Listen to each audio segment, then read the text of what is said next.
आज आपण बनवणार आहोत उपवास स्पेशल वरईचा भात आणि हिरवी मिरची वापरून शेंगदाण्याची आमटी. तर वरईच्या भातासाठी इथे मी 1 कप वरई भाजून घेतली आहे. स्वच्छ 2 पाण्याने धुवूनही घेतली आहे. कढईमध्ये तेल गरम करून घेतले आहे. त्यामध्ये जिरे घालून जिरे छान फुलू देऊया.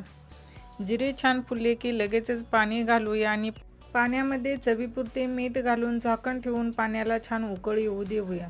पाण्याला छान उकळ आला आहे. आता यामध्ये भगर घालून घेऊया आणि छान मऊसर असा भात शिजवून घेऊया. हे पहा 5 ते 6 मिनिटं झालेले आहेत. लगेचच हा भात शिजून तयार होतो. एकीकडे कढई गरम करून घेतली आहे. त्यामध्ये तेल घालून घेतले आहे. जिरे घातले आहे. हिरवी मिरचीचा ठेचाही घातला आहे. चवीपुरते मीठ घालून त्यामध्ये 4 चमचे शेंगदाण्याचे कूट घालून छान उकळ येऊ दिला आहे. तयार आहे आपली शेंगदाण्याची आमटी.